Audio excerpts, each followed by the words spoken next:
Welcome to Inside PTI. Today we're going to talk about soybean planting date. When is the right time to plant soybeans each and every year? You know, I do think this is a popular topic as we go around talking with growers about agronomics. And the trend is definitely to plant soybeans a lot earlier than what we've traditionally done, say, in the last decade.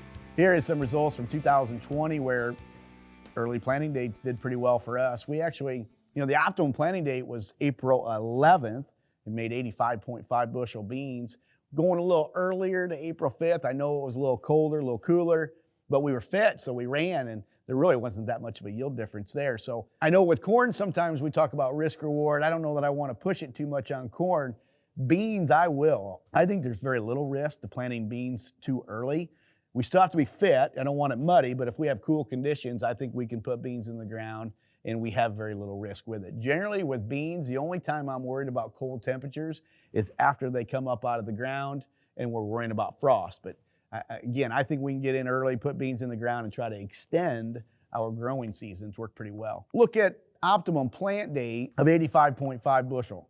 Okay, that's April 11th. When we plant later than that, look at how yields just plummet.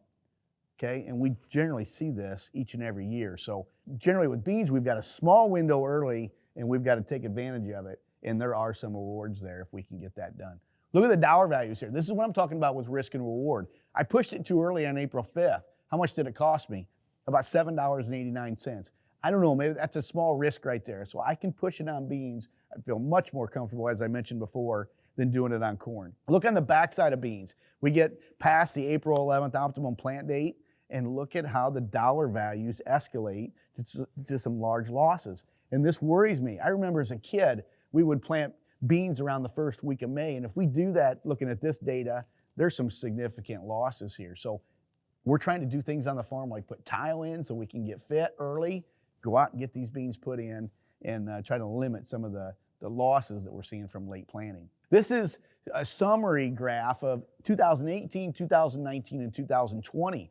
And this just reiterates planting early generally pays. Over the last 3 years here at PTI, planting soybeans early, the 4th week of March, the 1st week of April, and the 2nd week of April, we've got 16 bushel yield advantages by going in early.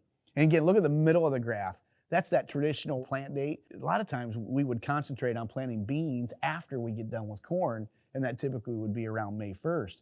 But look how much yield potential we're losing when we're waiting to plant our beans that late. That's why I say this trend is definitely towards planting beans much earlier. One of the good things, I guess, if we have weather delays, we don't start planting beans until May.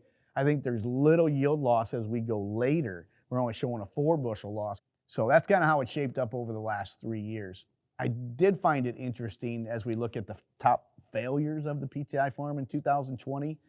Late planting of soybeans actually was our number 1 and number 3 failures in regard to return on investment.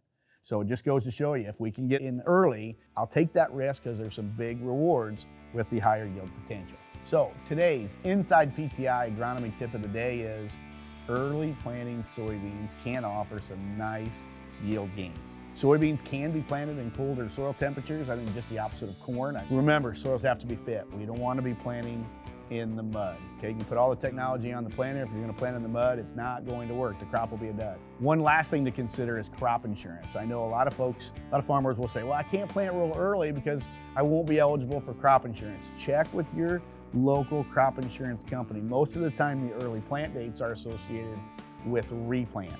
Okay, that would be the only thing you would not be eligible for, but check with your crop insurance company to really review early planting dates.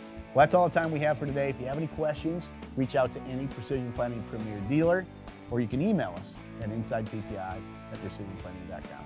We'll see you on the next episode of Inside PTI.